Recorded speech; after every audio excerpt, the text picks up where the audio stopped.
Facebook page এই সময়ের পক্ষ থেকে আপনাদের সবাইকে স্বাগত জানাচ্ছি।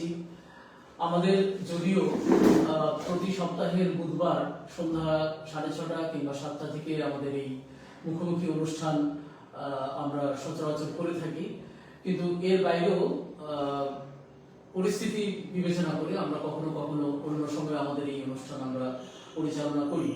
আজকে আপনারা সবাই জানেন যে আমাদের রাজ্য একটি নির্বাচনের পরিস্থিতির মধ্যে রয়েছে, অর্থাৎ ত্রিপুরা উপজাতি এলাকা স্বশাসিত জেলা পরিষদের নির্বাচন। বামফ্রন্টের নেতৃবৃন্দ, বিশেষ করে গণমুক্তি পরিষদের নেতৃবৃন্দ এই নির্বাচনে প্রচন্ডভাবে ব্যস্ত। তারা মানুষের কাছে যাচ্ছেন, মানুষের কাছে বামফ্রন্টের নির্বাচনী প্রতিশ্রুতি এবং মানুষের বক্তব্য সেসব তুলে ধরছেন। এই পরিস্থিতিতে আজকে আমাদের সামনে আমরা পেয়েছি উপজাতি গণমুক্তি পরিষদের কেন্দ্রীয় কমিটির সভাপতি শ্রী নরেশ জমাতিয়া মহোদয়কে। আমরা প্রথমেই তাকে স্বাগত জানাচ্ছি আমাদের এই অনুষ্ঠানে অংশগ্রহণ করার জন্য। নির্বাচনী প্রচারের ব্যস্ততার মধ্যেও তিনি আমাদের সময় দিতে পেরেছেন, এই জন্য আমরা অবশ্যই খুব আনন্দিত এবং কৃতজ্ঞ তার কাছে। আমরা খুব একটা বেশি সময় নষ্ট না করে সরাসরি আলোচনায় চলে যাচ্ছি। নির্বাচন তো প্রায় সামনেই, আগামী 12ই এপ্রিল নির্বাচন, এডিসি নির্বাচন। মানুষ ভোট দেবেন, প্রত্যাশিতভাবেই মানুষ অপেক্ষা করছেন এই নির্বাচনে তাদের পছন্দের প্রার্থীকে ভোট দেওয়ার জন্য। এবারের যে নির্বাচন, স্বশাসিত জেলা পরিষদের নির্বাচন, একটি লক্ষণীয় বিষয় হলো এবার প্রধানত 3টি প্রধান পক্ষ এই নির্বাচনে প্রতিদ্বন্দ্বিতায় অংশগ্রহণ করছে। এবং বিশেষ করে লক্ষণীয় যেটা, সেটা হলো যে শাসকের যে দুই শরিক বিজেপি এবং ত্রিপুরামথা, তারা উভয়ের প্রতিদ্বন্দ্বী হিসেবে নির্বাচনের ময়দানে রয়েছে। আর রয়েছে বামফ্রন্ট, অর্থাৎ স্পষ্টভাবে বলতে গেলে গণমুক্তি পরিষদ, এবং কংগ্রেসও রয়েছে আলাদাভাবে নির্বাচনে অংশগ্রহণ করছে। এবারের এই নির্বাচনে বামফ্রন্টের ফলাফল কেমন হবে বলে আপনার ধারণা? কি মনে করছেন? আপনি তো মানুষের কাছে যাচ্ছেন, কি মানুষ থেকে কি ফিডব্যাকটা পাচ্ছেন?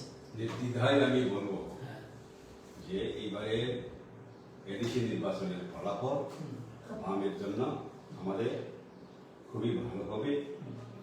এবং সারা রাজ্য ঘুরে আমরা যা দেখছি যে এই এর আগের যে নির্বাচন 2021 তার তুলনায় বহুগুণ বামফ্রন্টের ফল ভালো হবে। মানুষ সেরকমভাবে প্রস্তুত হয়ে আছে, আমরা লক্ষ্য করছি। কটা সিটে জিতবে এটা আমি তো আর ভবিষ্যৎ দ্রষ্টা না। 28টা কেন্দ্রের মধ্যে 30টা জিতবো তো আমি বলতে পারবো না। সুতরাং আমি সিটের কথা বলবো না, তবে এই যে মানুষের সমর্থন, ভোট বামের পক্ষে, আমি 2 গুণ 3 গুণ এভাবে বলবো না, বহুগুণ বেড়ে যাবে, এতে কোনো সন্দেহ না। সেটা তো ঠিকই আছে, আপনারা মানুষের কাছে যাচ্ছেন, মানুষের থেকে স্বাভাবিকভাবেই তাদের যে রিয়াকশন, প্রতিক্রিয়া, সেটা আপনারা উপলব্ধি করতে পারছেন। তো প্রশ্নটা এসেই যায়, আপনি বলছেন যে বামফ্রন্টের মানে ভোট অনেক বাড়বে। কিসের ভিত্তিতে এই ধরনের সিদ্ধান্ত আপনারা এসেছেন যে 21 থেকে এবারের ফলাফলটা অনেকটাই ভালো হবে? প্রথমত 8 বছরের যে বিজেপি, আইপিএফটি এবং ত্রিপুরামথার যে জোট সরকার এই রাজ্যে, তার যে ব্যর্থতা, তাদের প্রতিশ্রুতি রক্ষার ক্ষেত্রে, বাস্তবায়নের ক্ষেত্রে চূড়ান্ত ব্যর্থতা, এবং তার সঙ্গে 5 বছর এডিসি পরিচালনায় ত্রিপুরামথার চূড়ান্ত ব্যর্থতা, এটা দেখে মানুষ আজকে তাদের সম্পর্কে পরিষ্কার মোহভঙ্গ হয়েছে এবং তুলনামূলকভাবে তারা পরিষ্কার বুঝতে পারছে যে আগের যে লেফট বামফ্রন্টের সময়ের যে প্রশাসন, এটা ট্রাইবেলের উন্নয়নের জন্য অনেক বেশি কার্যকরী। সুতরাং ওই সরকার ওই প্রশাসনকেই তারা ফিরিয়ে আনতে চাইছে। যেমন বিজেপি যে দল, তার সঙ্গে আমাদের ট্রাইবেলদের যে আশা আকাঙ্ক্ষা কোন রকম ভাবে খাপ খায় না। এই বিজেপির নীতি আদর্শ আমরা বলি নৈরাজ বেশিরভাগ, এবং এটা কেউ অস্বীকার করতে পারবেন না যে সেই পেশিবাদী মুসলিনী হিটলার থেকে অনুপ্রাণিত হয়ে ব্রিটিশ আমলে আরএসএস এবং পরবর্তী সময় তার রাজনৈতিক শাখা বিজেপি তৈরি হয় এবং সেখান থেকে এটা যে আজকেও আমরা দেখতে পাচ্ছি 100 বছর ধরে তাদের বক্তব্য তাদের কর্মসূচি এটাই যে তারা আমাদের দেশে জাতি রাষ্ট্র প্রতিষ্ঠা করতে চায়। জাতি রাষ্ট্র মানে এক দেশ এক জাতি, হিন্দু হিন্দুস্তান হিন্দু রাষ্ট্র, যেটা কোনোরকম ভাবেই আমাদের ট্রাইবেলদের আশা আকাঙ্ক্ষার সঙ্গে মিলে না। শুধু ত্রিপুরা রাজ্য না, শুধু ভারতবর্ষ না, সারা পৃথিবীর আদিবাসীদের একটা আকাঙ্ক্ষা, কমন আকাঙ্ক্ষা আছে। কি আকাঙ্ক্ষা হলো তাদের নিজস্ব ভিন্ন যে জাতিসত্তা তার বিকাশ ঘটিয়ে এটা পূর্ণাঙ্গ জাতিতে পরিণত হওয়া, তাদের ল্যান্ড প্রোটেকশন, জল জঙ্গল জমিন রক্ষা করা এবং তার জন্য অটোনমি চাই, রিজনের অটোনমি। আর বিজেপির যে ভাবনা জাতি রাষ্ট্র, সেটা হলো ট্রাইবেলদের আলাদা জাতিসত্তা কি, ভারতবর্ষে একটাই হবে জাতি, হিন্দি হিন্দু হিন্দুস্তান, যা কোনো রকম ভাবেই ট্রাইবেলদের দাবি না। ফলে আজকে যতই দিন যাচ্ছে ট্রাইবেলরা বুঝতে পারছে, লক্ষ্য করছে এই যে 6 শিডিউলের আজকে নির্বাচন হচ্ছে, এই মোদিজি এবং অমিতজির রাজ্য তো গুজরাট, সেখানে তো 1 কোটির উপর ট্রাইবেল। দীর্ঘদিন ওইখানকার মানুষ রিজনাল অটোনমি দাবি করছে, এখন তো ভিল প্রদেশ দাবি করছে ট্রাইবেলরা ওইখানে। তাদের 6 শিডিউল এডিসি এখনো হলো না, যেটা 40 বছর আগে এই রাজ্যে হয়েছে বামফ্রন্ট সরকারের কল্যাণে। এটা মানুষ লক্ষ্য করছে, দেখতে বুঝতে পারছে, কিন্তু তা না। এই যে লাদাখে 6 শিডিউল দাবি, অরুণাচল প্রদেশের 6 শিডিউল দাবি এবং বেঙ্গলের যে দার্জিলিং এর 6 শিডিউলের দাবি, এগুলো পূর্ণটাই বিজেপি কার্যকরী করতে আগ্রহী না, এটা মানুষ লক্ষ্য করছে। আর আমাদের যে এডিসি ক্ষমতা বৃদ্ধির জন্য যেটা 125তম সংবিধান এটাতে হিল করে আছে এবং বিজেপির যে ভাবনা, এটাতে আগে থেকেই আমরা জানি, যেটা এখন মানুষ বুঝতে পারছে যে এসসি এসটি যে রিজার্ভেশন, এটা বিজেপির ভাবনার বিরুদ্ধে। বলে আজকে নয়া অর্থনীতির যে বক্তব্য, প্রাইভেটাইজেশন, এটাকে খুব আগ্রহ সহকারে মোদিজি কার্যকরী করতে শুরু করছে। প্রাইভেটাইজেশন মানে বেসরকারীকরণ, মানে বেসরকারি ক্ষেত্রে কোনো রিজার্ভেশন নাই ট্রাইবেলের বা এসসিরা। ফলে আজকে চাকরি বাকরি তো নাই, তার মধ্যেও যে কিছু এসসি এসটির কিছু সুযোগ সুবিধা ভারতের সংবিধানে আছে, সেগুলা একেবারেই বাতিল হয়ে যাচ্ছে। এগুলা আমাদের ট্রাইবেল ছেলেমেয়েরা লক্ষ্য করছে। আর এই বিজেপি যা চরম ট্রাইবেল বিরোধী, তাকেই আজকে সেবা করছে, পূজা করছে, সহযোগিতা করছে ত্রিপুরা মাথা। ফলে ত্রিপুরা মাথা যে এডিসিকেই মানতে পারে না, 6 শিডিউলের বিরোধী, সেই বিজেপির সেবা করতে গিয়ে ট্রাইবেলদের যে দেওয়া প্রতিশ্রুতি একটা পূরণ করতে পারে না। 6-7 ট্রাইবেল এডিসিতে পুলিশ নিয়োগ করার কথা, এডিসি পুলিশ কোথায়, ইন্টারভিউ নিতে পারলো না। সমস্ত শূন্যপদ পূরণের কথা, ইন্টারভিউ দিতে গেছে প্রশ্নপত্র, আরেকবার ইন্টারভিউ দিতে চাইছিলেন তারা, দেখা গেছে ইন্টারভিউ হওয়ার আগে মেরিট লিস্ট তৈরি হয়ে গেছে। চূড়ান্ত দুর্নীতি চলছে। এরকম ভাবে ট্রাইবেল এলাকায় আজকে প্রচন্ড অভাব চলছে। ভাবতে পারে এই ত্রিপুরা যেতে এরকম ছিল না, আজকে আত্মহত্যা করে নিজের ছেলে মেয়েদের এই বিষ খাইয়ে হত্যা করে, মা বাবা গাছে জুড়ে আত্মহত্যা করে সন্ন্যাসী পালায়, এখানে ওয়ার্কাটালে ভাবতে পারে। এটা শুধু একটা ঘটনা না, আরো ঘটনা আছে। ট্রাইবেল মা তার প্রিয়তম যে সন্তান, তাকে বিক্রি করতে বাধ্য হয়েছে ক্ষুধার তাড়নায়। কোথায় নিয়ে যাচ্ছি আমরা? রাস্তাঘাট ট্রাইবেল এলাকায়, যেখানে আগে যানবাহন চলত, সেখানে এখন যান চলাচল করতে পারছে না। জলের সাংঘাতিক ক্রাইসিস। ট্রাইবেলরা লেখাপড়া শিখেছে, আজকে হাজার হাজার বেকার, কাজের সন্ধানে রাজ্যান্তরী হয় এবং কোথাও কোথাও কাজ কোথায়, রাজ্যের বাইরেও তো কাজ নেই, মৃতদেহ সব লাশ হয়ে ফিরে আছে, এটাও তো আমরা দেখতে পাচ্ছি। এবং আজকে যে এডিসির যে সাধারণ যে আমাদের অটোনমি, এটা তো ঠিক বামফ্রন্টের সময় এগুলো ছিল কি, নিজের ব্লক, এলাকার ব্লক, ভিলেজ কমিটি, এগুলার কর্মকর্তা দ্বারা কারা হবে চেয়ারম্যান, ভাইস চেয়ারম্যান, মেম্বার, এগুলো ভিলেজ কমিটি নির্বাচনের মধ্যে দিয়ে গ্রামের মানুষই ঠিক করতে পারতো। এখন তো সেটা হচ্ছে না, গ্রামের মানুষের সেই ক্ষমতা আজকে কেড়ে নেওয়া হয়েছে। এবং বামফ্রন্ট থাকার সময় এই এডিসির জমি সুরক্ষিত, ল্যান্ড ডেভেলপমেন্ট কমিটি ছিল। সরকারও যদি কোনো কাজে, হাসপাতাল বা স্কুল বা অফিস করার কাজে এডিসি এলাকার খাস জমি নিতে হয়, ওই ল্যান্ড ডেভেলপমেন্ট কমিটির সুপারিশ ছাড়া, খমরুঙ্গের পারমিশন ছাড়া, অনুমোদন ছাড়া সরকারও কখনো জমি নেই না। কিন্তু আজকে ল্যান্ড ডেভেলপমেন্ট কমিটি বাতিল হয়ে যাওয়ার পর আজকে খমরুঙ্গ বলতে পারছে না এডিসি এলাকার ল্যান্ড কোথাও ট্রান্সফার হচ্ছে কিনা, এটা তো মেনে নেওয়া যায় না। এডিসির আইনে কাস্টমারি ল, ট্রাইবেলদের যে চিরাচরিত যে বিচার আচার, তাদের সমাজে চালু আছে, সামাজিক আইন, সেগুলো আইনি স্বীকৃতি পায় না। ধরুন বিবাহ বিচ্ছেদ, ট্রাইবেল এলাকায় আমাদের বিশেষ করে জমাতি আবার রায়, তারা বিবাহ বিচ্ছেদ করতে পারে, কিন্তু সার্টিফিকেটটা সরকার স্বীকৃত না, আইনগত স্বীকৃত না। এটা কাস্টমারি ল করে এডিসি পাস করে যদি রাজ্য সরকার বা গভর্নরের কাছে পাঠায়, সেখানে যদি অনুমোদন পায়, তাহলে এটা ভেরিফাই হয়ে যায়, তখন এটা আইনগত স্বীকৃতি পায়। এবং এটা এডিসিতে এই পারমিশন আছে স্বীকৃতি। তো এটা বামফ্রন্ট সরকার সময় জমাতিয়া কাস্টমারি ল এডিসি থেকে আসার সঙ্গে সঙ্গে বামফ্রন্ট অ্যাপ্রুভ করে দেয়। তো জমাতিয়া কাস্টমার এটা এখন আইনগত স্বীকৃত, আইনগত বৈধ সার্টিফিকেট এখন গভর্নমেন্টকে মেনে নিতে হয়। এখানে জমাতিয়া আলাদা করে যদি সার্টিফিকেট দেয়, এটা মানতে হয়।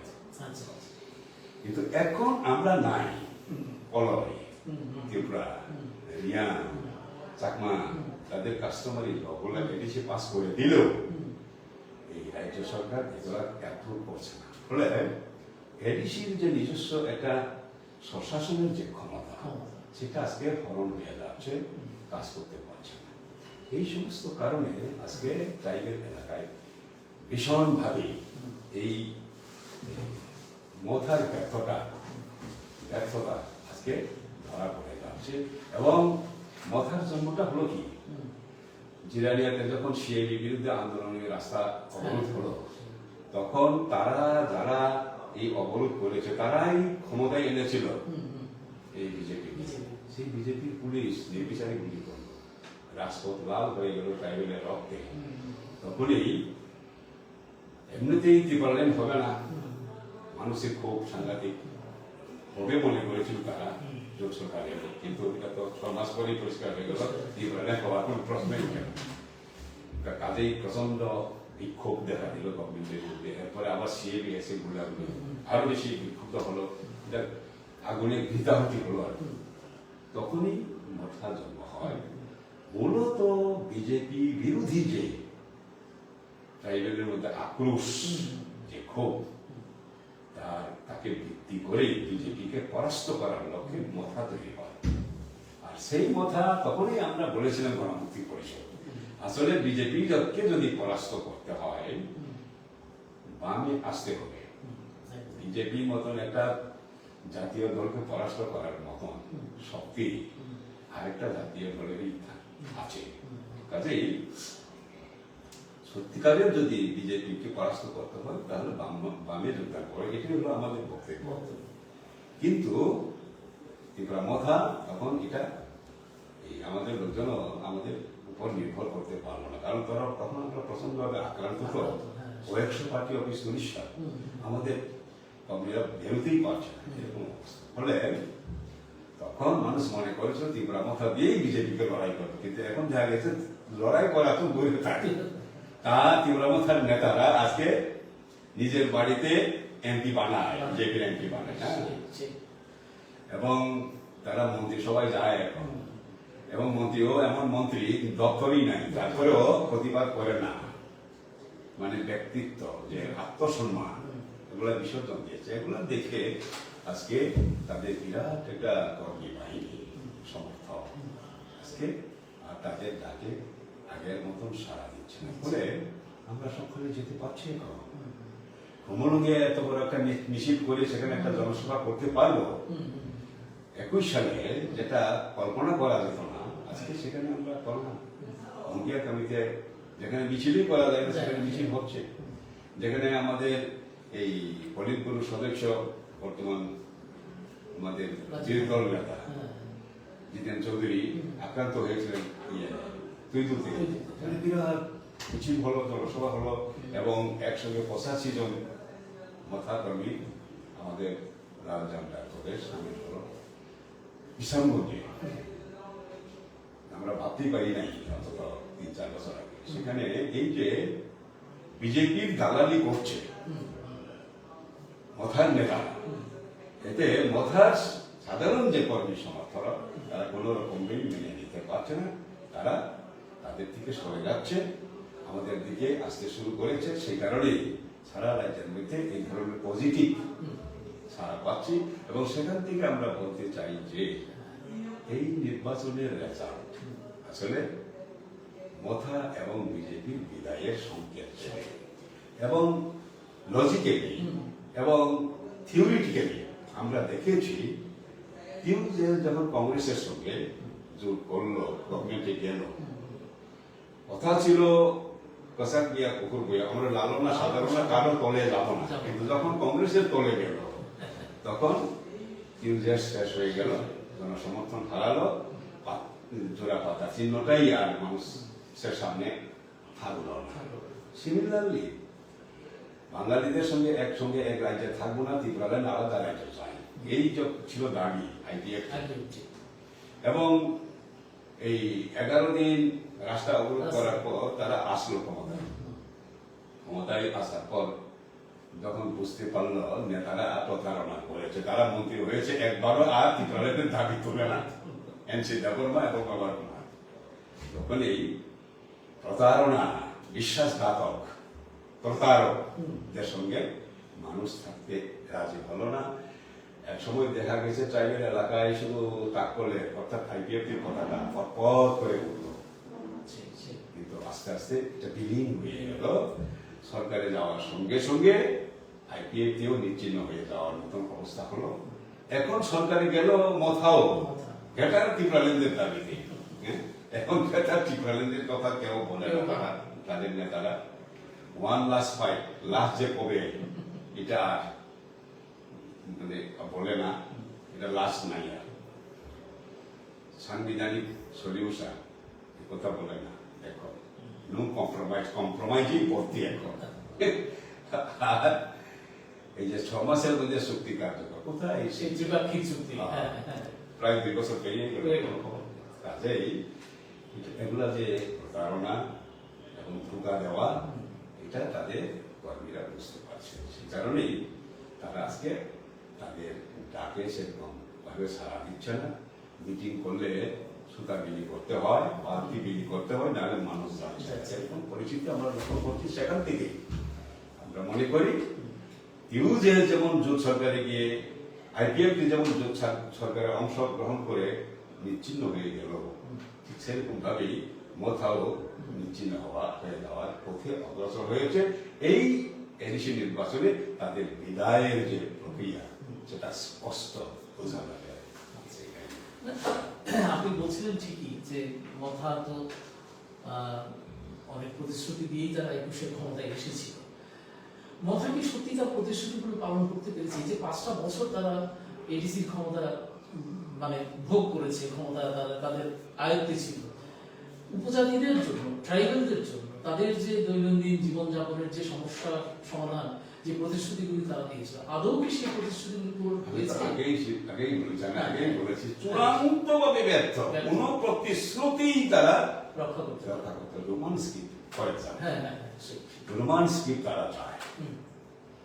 আমরা বামফ্রন্ট সরকার যখন ছিলাম, আমরা প্রথমে বাংলায় শুরু করি, লেখা বই ছাপানো, লেখাপড়ার ব্যবস্থা সেরা করেছি, এবং সেই সময় ওইটা সর্বজন স্বীকৃত বা সকলের দ্বারা গৃহীত। এই যে যারাই বরকে লেখালেখি করতেন তারা তখন বাংলা হরফেই লিখতেন। অলিন্দ্রলাল ত্রিপুরার কথা শ্রদ্ধেয়, তিনি আজকে নেই, উনি যত বই লিখেছেন বাংলা হরফেই লিখেছেন। নগেন্দ্র জমাতিয়ার কথাই বলি, উনি যত লিখেছেন কম হরফ বই বাংলাতেই লিখেছেন। কাজে তখন বাংলা হরফটা এই সকলের এই কাছে অ্যাকসেপ্টেড ছিল, কিন্তু পরবর্তী সময় ইংলিশ মিডিয়াম এলো, ইংলিশ মিডিয়াম সংখ্যা স্কুলও বাড়লো এবং ইংলিশ মিডিয়ামে যারা পড়ে তারা কিন্তু অনেকেই বাংলা সেরকমভাবে পড়তে পারে না, ফলে তাদের কাছে ইংলিশ মিডিয়ামটা সুবিধাজনক হয়ে গেল। এই অবস্থায় দাবি উঠলো আমরা ভাষা কমিশন বসানো, পবিত্র সরকার মহোদয়কে চেয়ারম্যান করে উনি সুপারিশ করলেন কি যে হ্যাঁ স্ট্রং ডিমান্ড আছে রোমান স্ক্রিপ্টের পক্ষে, কিন্তু তড়িঘড়ি করে এখনই সিদ্ধান্ত না নিয়ে স্ট্যাটাস কো বজায় থাকুক, বরং ভাষীদের মধ্যে ঐক্যমত্য মানে একমত যতদিন পর্যন্ত না হতে পারে ততদিন পর্যন্ত স্থিতাবস্থা মিনস, ইংরাজিতে উনি লিখেছেন তো সুপারিশগুলা, ভাষা কমিশনের সুপারিশ, সেখানে যে শব্দটা উনি ব্যবহার করেছেন এই শব্দটা এখন আমি মনে রেখেছি, স্ট্যাটাস কো মেনটেন করতে বলেছেন। সেটা সেই সুপারিশ অনুযায়ী আমরা বাংলাতেই বই ছাপিয়ে পড়াশোনার ব্যবস্থা করেছি, কিন্তু রোমান হরফে কেউ করলে তার কখনো আমরা বিরোধিতা করি। রোমানটাও চলছিল, কলেজে রোমানই চলতো, কোনো অসুবিধা নেই, ছিল না। পরীক্ষা রোমানেও দেওয়া যেত, বাংলাতেও দেওয়া যেত, কিন্তু এই সরকার আশা করা তারা তো আমি আগেই বলেছি হিন্দি তাদের দেবনাগরী তাদের দরকার, হিন্দি অক্ষরটা তাদের চায়, ফলে বাংলাও তারা না, রোমান স্ক্রিপ্ট নাই, এটাকে বিদেশি করছে, যা কোনোরকম ভাবেই যুক্তিপূর্ণ নয়। জ্ঞানের আবার দেশ বিদেশ, জ্ঞান তো জ্ঞানী, কিন্তু এখন তারা একটা জিনিস তো করতে পারতো, এডিসি যদি রোমান স্ক্রিপ্টে বড় বই ছাপায় তাহলে কেউ আপত্তি করতে পারে না, সেই এখতিয়ার তাদের আছে, ক্ষমতা আছে। আমাদের সময় তো বাংলায় আমরা ছাপিয়েছি বই, কিন্তু এডিসি যদি, তারা তো যেহেতু রোমান স্ক্রিপ্ট চায়, তারা নিজেরা এডিসির যে ক্ষমতায় তারা বই ছাপিয়ে বরফটা রোমান স্ক্রিপ্টে চালু করে দিতে পারতো, পড়াশোনা ব্যবস্থা করতে পারত, যেটা তারা নিজেরা করতে পারে সেটা তো করেন না। তারপরে আপনি বলুন আর বাকিগুলা কিভাবে করবেন? আপনার দেখেন এত বেশি দুঃখ নয়, এডিসির একটা পেট্রোল পাম্প আছে কমলন্তে, এটাও এখন এডিসির হাতে নাই। আমি শুনতে মানে আমি জেনেছি বিশ্বস্ত ইয়েতে রিলায়েবল সোর্স থেকে, এটা কোন ব্যক্তিগত মানে ব্যক্তি কোম্পানি মানে ব্যক্তি মালিকানায় লিজ দেওয়া আছে। কমলগঞ্জের যে রেস্ট হাউস, কমলগঞ্জের যে পার্ক, দম্বুর যে জলাশয়, এটা বামফ্রন্ট সরকার এডিসি কে দেখভাল করার দায়িত্ব দিয়েছিল, সেটাও বিদেশি বা বহিরাজ্যের কোম্পানির কাছে লিজ দেওয়া আছে। এমনকি জম্পি পাহাড়ের যে রেস্ট হাউস, এটা তৈরি করতে ভাবতে পারে,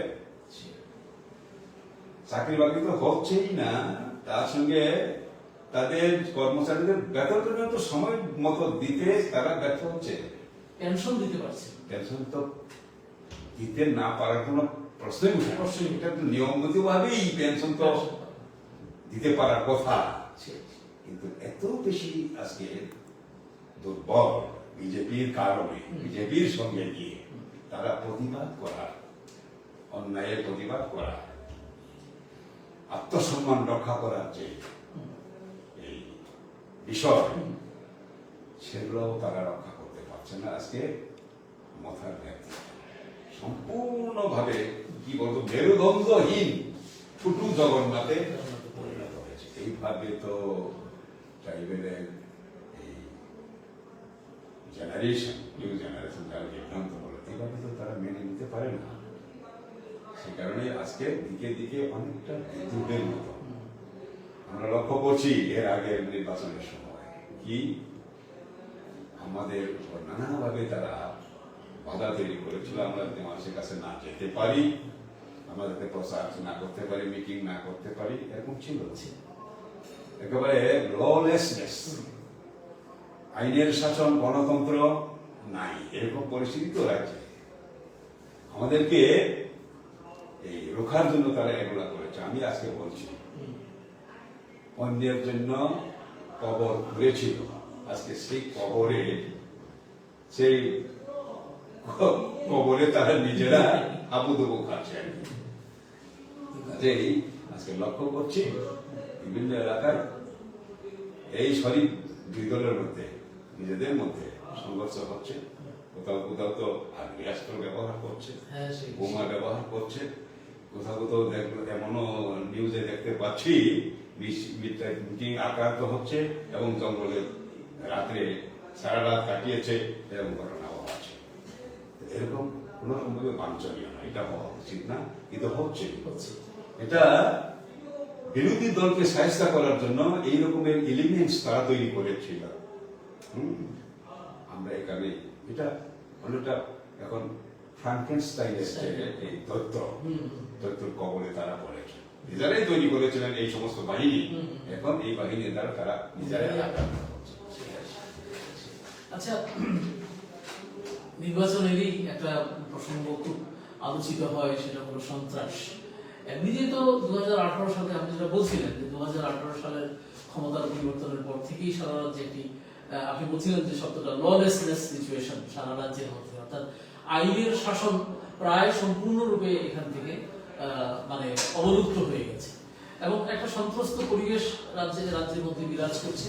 এবং নির্বাচনগুলোতে আমরা লক্ষ্য করেছি এই পর্যন্ত যতগুলো নির্বাচন হয়েছে 2018 পর থেকে প্রতিটি নির্বাচনেই কোনো না কোনো ভাবে একটা সন্ত্রাসের পরিস্থিতি তৈরি করে বিরোধীদের তারা যাতে কিছুতেই নির্বাচনে অংশগ্রহণ করতে না পারে তার একটা পরিস্থিতি তৈরি করা হয়। মানুষের মনে আশঙ্কা তো রয়েইছে, যদিও আপনি বলছেন যে অবস্থার পরিবর্তন হচ্ছে, আমরাও বুঝতে পারছি যে অবস্থার পরিবর্তন ধীরে ধীরে হচ্ছে। যারা একসময় সন্ত্রাস করেছিল তারা বুঝতে পারছে যে না, সন্ত্রাসটাই শেষ কথা নয়, কিন্তু তারপরেও একটা আশঙ্কা থেকেই যায়। যদি এবারের এডিসি নির্বাচনেও এ ধরনের কোনো সন্ত্রাসের পরিস্থিতির সৃষ্টি হয়, সেক্ষেত্রে বামপন্থী ফ্রন্ট যারা নির্বাচনে অংশগ্রহণ করছে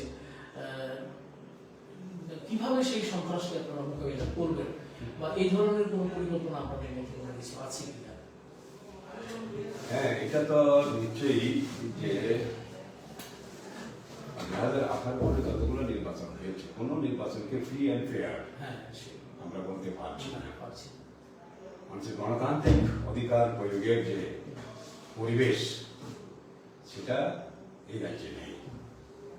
ফলে এই এডিসি নির্বাচনে আমরা লক্ষ্য করছি বামের পক্ষে এটা হাওয়া হইতে শুরু করেছে, কিন্তু আসলে মানুষের ভোট আমরা রক্ষা করতে পারবো কিনা, কাউন্টির মধ্যে সম্পূর্ণ বেশি না, সে আশঙ্কা মানুষের আছে। কিন্তু একটা জিনিস আমি বিশ্বাস করি, জনগণই শেষ কথা বলার মালিক।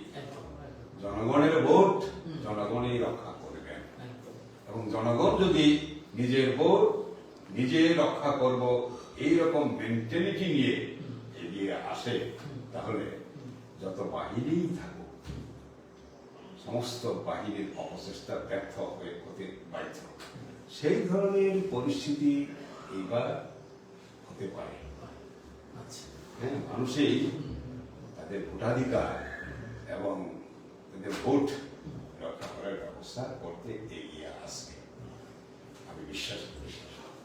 আচ্ছা, সবশেষে আমাদের আলোচনা প্রায় শেষের মধ্যে সবশেষে একটা কথা আপনার সঙ্গে একটু জানতে চাই, জেনে নিতে চাই। আপনি বলেছিলেন আলোচনার একটা জায়গাতে যে শরিক দল এখন তারা নিজেরাই নিজেদের বিরুদ্ধে লড়াই করছে। এক সময় যারা বিরোধীদের আক্রমণ করার জন্য, আপনি সেই পার্টিকুলার শব্দটা বলেছিলেন যে অন্যের জন্য কবর খুললে সেই কবরে শেষ পর্যন্ত নিজেকেই পড়তে হয়, এবং তাই হচ্ছে। আমরা গতকালকেও দেখেছি মাননীয় মুখ্যমন্ত্রী একটা জায়গাতে জনসভা করতে গেছেন এবং সেখানে সেখানে বাজার বন্ধ, একদম সমস্ত বন্ধ, দোকানপাট সব বন্ধ হয়ে গেছে, মানুষজন কেউ নেই। তো একটা পরিস্থিতি তো তৈরি হয়েছে, আমরা দেখছি চারিদিকে প্রতিদিন ঘটনা ঘটছে, আগ্নেয়াস্ত্র ব্যবহার হচ্ছে, পুলিশ আক্রান্ত হয়েছে, মানে একটা ভীষণ একটা উদ্বেগজনক পরিস্থিতি। কিন্তু বিষয়টার মধ্যে একটা কৌতুক কোথাও যেন একটা লুকিয়ে আছে। আমরা এর আগে একটি ঘটনায় দেখেছিলাম যে তীব্রমথার সুপ্রিমো কোথাও একটা জায়গাতে তিনি রাস্তা অবরোধ করে বক্তৃতা দিচ্ছিলেন, হঠাৎ করে বক্তৃতা দিতে দিতে বললেন রোকো রোকো এক মিনিট রোকো, দিল্লি সে ফোন আয়া হ্যায়। হ্যাঁ, তারপরেই তিনি সমস্ত আন্দোলন ফেলে দিয়ে সবকিছু বন্ধ করে দিয়ে স্থগিত করে দিয়ে তিনি চলে গেলেন দিল্লি, এবং সেখানে কি হলো কেউ জানে না, এবং যথারীতি আন্দোলন বন্ধ হয়ে গেল। এবারও কি এইরকম কিছু হবে কৌতুকজনক পরিস্থিতি, যে নিজেরা লড়াই করছি, যুদ্ধ করছি, এক পক্ষ আরেক পক্ষকে প্রায় বেদম মারধর করছি, এবং শেষ পর্যন্ত দিল্লি থেকে একটা ফোন আসবে, আসার পর তারপর দুপক্ষ আবার এক হয়ে যাবে, এরকম কি কোনো কিছু ঘটনা ঘটার কোনো সম্ভাবনা আপনারা দেখতে পাচ্ছেন? নেতারা এই ধরনের ঘটনা যদি করতেও চান, মানুষ কিন্তু আগের মতন আর বিশ্বাস করবে না। এবং এটা ঠিক যে আজকে একটা ঘটনা যে এই তীব্রমথার সুপ্রিম যেভাবে মনে করছে ওনার যে প্রতি মানুষের যে আনুগত্য, ওনার প্রতি মানুষের যে ভালোবাসা, তারই প্রতিফলন হলো তীব্রমথা। এবং তীব্রমথার আরো কিছু নেতা মনে করেন যে এই প্রদ্যুৎ মানিক্যের কারণেই তীব্রমথার এত জনসমর্থন অন্তত 21-22 সালে অর্জন করে। কিন্তু আমি তাদের সঙ্গে একমত না। এটা শুধু প্রদ্যুৎ মানিক্যের করিশ্মা না। যদি তাই হতো তাহলে প্রদ্যুৎ মানিক্য যখন কংগ্রেসের প্রেসিডেন্ট ছিলেন তখন তো ট্রাইবেলরা এভাবে লার্জ মানে সংখ্যায় কংগ্রেসে যোগদান করে নাই, এবং উনি ওনার ছোট বোনকে প্রার্থীও করেছেন, জিততে তো পারেন না। কাজেই কিন্তু মথা ব্যাপকভাবে জনসমর্থন পেল, এটা এই প্রদ্যুৎ মানিক্যের কল্যাণেই, ওনার করিশ্মাতেই, এটা এই কারণে আমি মানতে পারি না। যদি হতো তাহলে তো তখনই। আর এটার পেছনের কারণটা তাহলে এখন এটা তীব্রমথা এত জনসমর্থন পেল কি করে? এটার কারণ আমি আগেই বলেছি। এটা এই যে তীব্রালেন হওয়ার কথা, দেওয়ার কথা, তীব্রালেন মানখা অর্থাৎ তীব্রালেন পেয়েছি এই ঘোষণা দিয়ে 11 দিনের রাস্তা অবরোধ প্রত্যাহার করা হয়। যখন এটা পেল না তখন স্বাভাবিকভাবে স্বতন্ত্র আক্রোশ তৈরি হয় এই গভর্নমেন্টের বিরুদ্ধে, এবং যখন গোলাগুলি হয় সিএবির আন্দোলনে, এটা তো আগুনে ঘৃতাক্তি হতো, আরো ব্যাপক ট্রাইবেলের বিশেষ করে ইয়ং জেনারেশন, ইয়ংস্টারদের মধ্যে ক্ষোভ তৈরি হয় এই বিজেপি সরকারের বিরুদ্ধে। এই ক্ষোভটা যদি না তৈরি হতো, এই ঘটনাগুলি যদি না থাকতো, তাহলে তীব্রমথা এত জনসমর্থন পেতে পারে না। এটা শুধু রাজপরিবারের প্রতি আনুগত্য না, কিছু আছে ঠিক, কিন্তু সবটা না। এবং এটা একটা সময় এর আগেও আমরা দেখেছি, বীরু কুমারীর প্রতি একটা কিছু হয়েছিল, কিন্তু বেশি দিন থাকে না। যেমন একটা সময় আমরা দেখেছি দশরথ দেবের মধ্যে কিংবদন্তি নেতা আমাদের, উনিও হেরে গেলেন এই কিন্তু বেশি দিন থাকে না, ক্ষণস্থায়ী এগুলা। তো আইপিএফটি দেশ যত একটা সময় পর্যন্ত তারা জনসমর্থন ধরে রাখতে পেরেছিল, কিন্তু আমরা লক্ষ্য করছি এই তীব্রমথা ক্ষণস্থায়ী, তাদের চেয়ে আরো বেশি কম সময়ের মধ্যেই তারা এক্সপোজ হয়ে গেছে, তাদের বেগি ট্রাইবেল ধরনটা ধরা পড়ে গেল। ফলে এখন এই 5 বছরের মাথায় তাদের বিদায়ের সূচনা হচ্ছে। আপনাকে অসংখ্য ধন্যবাদ।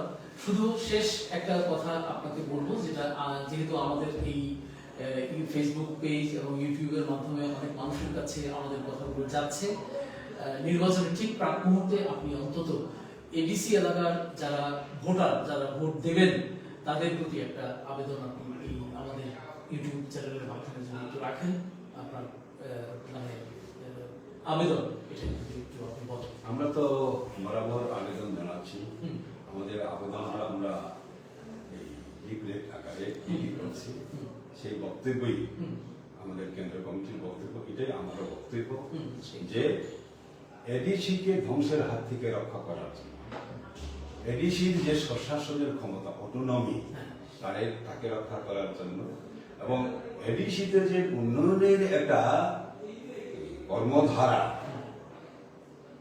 চলছিল বামদের পরিচালনায়, সেই উন্নয়নের যে গতিধারা এখন স্তব্ধ হয়ে গেছে। এটাকে আবার পুনরায় ফিরিয়ে আনার জন্য আমাদের বাম প্রার্থীদের ভোট দিয়ে জয়ী করার জন্য আমরা সকল এডিসি এলাকার নির্বাচক মণ্ডলীদের বিনীতভাবে আবেদন জানাই, অনুরোধ জানাই। অসংখ্য ধন্যবাদ। আপনার এত ব্যস্ততার মধ্যেও আপনি আমাদের সময় দিয়েছেন, আলোচনা করেছেন, এবং এই আলোচনা সত্যিই খুব ফলপ্রসূ। এবং আপনারা যারা আমাদের এই আলোচনা শুনছেন কিংবা আগামী দিনেও শুনবেন, ইউটিউব চ্যানেলের মাধ্যমে আমাদের এই আলোচনা আপনারা শুনতে পাবেন। সেখানে ত্রিপুরা উপজাতি গণমুক্তি পরিষদের কেন্দ্রীয় কমিটির সভাপতি শ্রী নরেশ জমাতিয়া মহোদয় আপনাদের সামনে যে আবেদন রেখেছেন, আশা করি আগামী 12 এপ্রিল ভোট দেওয়ার প্রাক মুহূর্তে আপনারা সেই আবেদনের কথা অবশ্যই মনে রাখবেন। ত্রিপুরায় উপজাতিদের উন্নয়নের যে কর্মধারা বামফ্রন্ট সরকারের সময় এবং বামফ্রন্ট পরিচালিত এডিসির সময় যেভাবে চলছিল, তাকে আবার চালু করা, অব্যাহত রাখা, উপজাতিদের জাতিসত্তা বিকাশ, তাদের ভাষা, সংস্কৃতি, কাস্টমারি ল থেকে এবং অর্থনৈতিক উন্নয়ন, এই সমস্ত কিছুকে আবার সুচারুভাবে শুরু করার জন্য বামফ্রন্টকে এডিসিতে ক্ষমতায় প্রতিষ্ঠিত করার আবেদন জানিয়ে আমরা আমাদের আজকের এই আলোচনা শেষ করছি। সবাইকে ধন্যবাদ। শুভ অপরাহ্ন।